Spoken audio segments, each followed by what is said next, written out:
ଗୋବିନ୍ଦ ଗୋବିନ୍ଦ ଗୋବିନ୍ଦ ପଦୁ ଗଳୁଛି ମକରନ୍ଦ, ସେ ମକରନ୍ଦ ପାନ କରି ହେଳେ ତରିଲେ ବ୍ରଜନାରୀ। ସେ ଭୋଜନାରୀଙ୍କ ପୟରେ ଚିତ୍ତମୋ ଥାଉ ନିରନ୍ତରେ, ଚିତ୍ତମୋ ନିରନ୍ତରେ ଥାଉ ହାକୃଷ୍ଣ ବୋଲି ଯିବ ଯାଉ, ହାକୃଷ୍ଣ ବୋଲି ଯାଉ ଯିବ ସର୍ବେ ଉଦ୍ଧାର ପଦ୍ମନାଭ। ହେ ପ୍ରଭୁ ଜଗନ୍ନାଥ, ହେ ପରମମୟ ଠାକୁର, ତୁମ ନାଁକୁ ନେଇ ବର୍ତ୍ତମାନ ସବୁଆଡ଼େ ଚର୍ଚ୍ଚା। ତୁମର ରଥଯାତ୍ରା ଯେମିତି, ତୁମର ନାଁ ମଧ୍ୟ ସେମିତି। ତୁମ ଦାଣ୍ଡ ବଡ଼, ତୁମ ଠାକୁର ବଡ଼, ତୁମର ପଥ ବଡ଼, ତୁମର ଚିନ୍ତାଧାରା ବଡ଼। ତାକୁ ନେଇ ସମାଜ ଆଜି ପଥଭ୍ରଷ୍ଟ ହୋଇଯାଇଛି।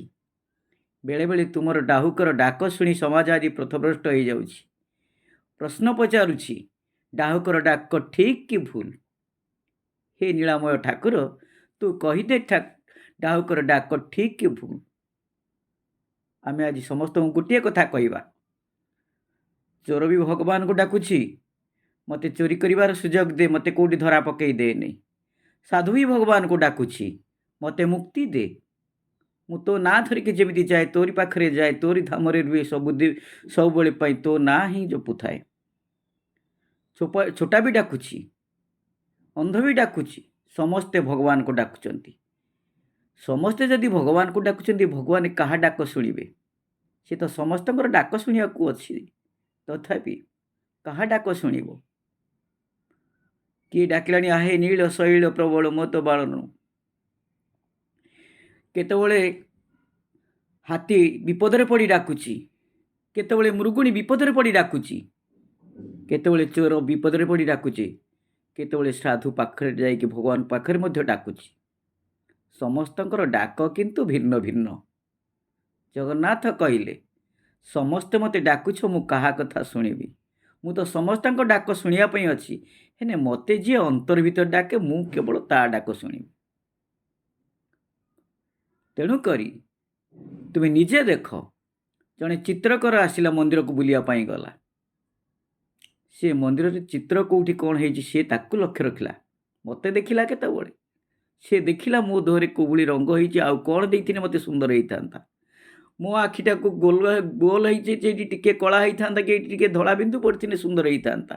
ସେ ମୋ ଆଖିକୁ ଦେଖିଲା, ସେ ମୋ ମନ୍ଦିରକୁ ଦେଖିଲା, ସେ ମୋ ଚିତ୍ରକଳାକୁ ହିଁ ଦେଖିଲା। ମୋତେ ଡାକିଲା କେତେବେଳେ? ସେ ତ ମୋତେ ଡାକି ନାହିଁ। ଜଣେ ଦାର୍ଶନିକ ଗଲେ, ସେ ଲୋକମାନଙ୍କର ପରିସ୍ଥିତିକି ଦେଖିଲେ।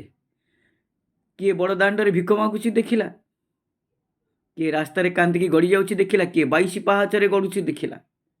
ସେ ତାକୁ ନେଇ ତା ଚିନ୍ତାଧାରାକୁ ସେ ଉପସ୍ଥାପନ କଲେ। ତେଣୁକରି ସେ ମୋତେ ଡାକିଲା କେତେବେଳେ? ଚୋର ଚୋରି କଲାବେଳେ ଖସିବା ପାଇଁ ଚିନ୍ତା କଲା, ମୋତେ ଡାକିଲା, ମୋତେ ଖସେଇ ଦିଅ, ସେଇଥିପାଇଁ ଡାକିଲା। ସେ ମୁକ୍ତି ପାଇଁ ଡାକିନି। ମୋତେ ରଥଯାତ୍ରାରେ ବହୁତ ଲୋକ ଦେଖିବା ପାଇଁ ଆସୁଛନ୍ତି। କିଏ କ'ଣ ଦେଖୁଛି? କିଏ ଦେଖୁଛି ମୋ ରଥ ବଡ଼, କିଏ ଦେଖୁଛି ମୋ ବଡ଼ ଭାଇ ପଛରେ, ମୋ ଭଉଣୀ ମଝିରେ, ମୁଁ ତା ପଛରେ ରହିଛି। କିଏ ମୋତେ ଦାର୍ଶନିକ ଚିନ୍ତାଧାରାରେ ଦେଖୁଛି, କିଏ ମୋ ରଥ ଉପରେ ପଡ଼ିଥିବା କପଡ଼ାର କଲର ରଙ୍ଗକୁ ଦେଖୁଛି, କିଏ ମୋ ଆକାର ଦେଖୁଛି। ମୁଁ ଜଗନ୍ନାଥଙ୍କୁ ମନ୍ଦିର ଭିତରେ ଏତେ ବଡ଼ ଆକାରରେ କେବେ ଦେଖିନି, ସିଏ ମୋ ଆକାରକୁ ଦେଖୁଛି। କିଏ ରଥ ଦୌଡ଼ି ଟିକେ ଟାଣିବା ପାଇଁ ଆସିଛି, ସେ ତାକୁ ଦେଖୁଛି। କିଏ ବାଟରେ ଗଲାବେଳେ ଶଙ୍ଖଟେ ମିଳିଗଲାଣି, ମୋ ଘର ପାଇଁ ଶଙ୍ଖଟିଏ ନେଇଯିବି, ଠାକୁର ଦେଖା କଦଳୀ ବିକା ଦୁଇଟା ଜିନିଷ କାମ କରିବା ପାଇଁ ସେ ଆସିଛି, ସିଏ ତ ଶଙ୍ଖ କିଣିବା ପାଇଁ ଆସିଛି, ସେ ତାକୁ ଦେଖୁଛି। ତେଣୁକରି ମୋତେ ଡାକିଲା କିଏ? ମୋତେ ଯିଏ ଡାକେ ମୁଁ କେବଳ ତାରି ଡାକ ଶୁଣେ। ତୁମେ ଯଦି ମୋତେ ଦେଖିବା ପାଇଁ ଆସିଛ, ମୋ ପାଖରେ କିଛି ମାଗିବା ପାଇଁ ଆସିଛ, ମୋତେ ଦେଖ, ମୋତେ ମାଗ। ମୁଁ ଡାହୁକ କ'ଣ ଡାକିଲା ତା ବିଷୟରେ ତ ତୁମେ ଚିନ୍ତା କଲ। ତେଣୁକରି ଏଠି ଗୋଟିଏ ଶବ୍ଦ ଆସେ, ଏଇ ଡାଇଭର୍ଟ ଶବ୍ଦଟା। ଭଗବାନ ବେଳେବେଳେ ଏଇ ଡାଇଭର୍ଟ ଶବ୍ଦଟାକୁ ବହୁତ ଗୁରୁତ୍ୱପୂର୍ଣ୍ଣ ଆକାରରେ ଦେଇଛନ୍ତି। ସିଏ ଡାଇଭର୍ଟ ହେଇଗଲା, ସେ ଠାକୁର ଦେଖିକି ଡାଇଭର୍ଟ ହେଇଗଲା। କିଏ କେତେ ପ୍ରକାର ଡାଇଭର୍ଟ ହେଇଯାଉଛି। ସିଏ ଠାକୁର ଦେଖିବା ପାଇଁ ଆସିଥିଲା, ସିଏ ରଥରେ ଡାହୁକର ଡାକ ଶୁଣିକି ସିଏ ପଳେଇଗଲା। ତେଣୁକରି ସମାଜକୁ ମୁଁ ଗୋଟିଏ ବାର୍ତ୍ତା ଦେବା ପାଇଁ ଚାହୁଁଛି, ଜଗନ୍ନାଥ ସଂସ୍କୃତି ଏଠି ଛୋଟ ସଂସ୍କୃତି ନୁହେଁ, ହେଇପାରେ ପାରମ୍ପରିକ ଅବସ୍ଥାରେ କିଛିଟା ଅଶାଳୀନ ଶବ୍ଦ ବ୍ୟବହାର ହେଇଛି। ସେମାନେ କିଛି ଅଶାଳୀନ ଶବ୍ଦ ବ୍ୟବହାର କରିଥାନ୍ତି। ତାର କାରଣ ତ ପ୍ରକୃଷ୍ଟ କାରଣ ତ ଏପର୍ଯ୍ୟନ୍ତ କେହି କହିବାଟା ସମ୍ଭବ ନୁହେଁ।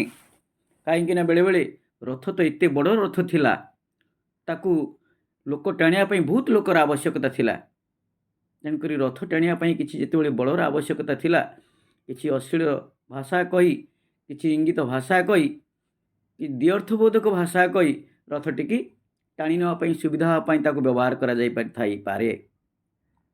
ବେଳେବେଳେ ସେ ଦ୍ବ୍ୟର୍ଥବୋଧକ ଶବ୍ଦ ଆସ୍ତେ ଆସ୍ତେ ଆସ୍ତେ ଆସ୍ତେ ଅଧିକ ଅଶାଳୀନ ହେବାକୁ ଯାଉଛି। ସେମିତି ବି ହେଇପାରେ, କିନ୍ତୁ ତାହା କହିବା କେବେ ମୋ ପାଇଁ ଦୃଷ୍ଟତା ହେବ।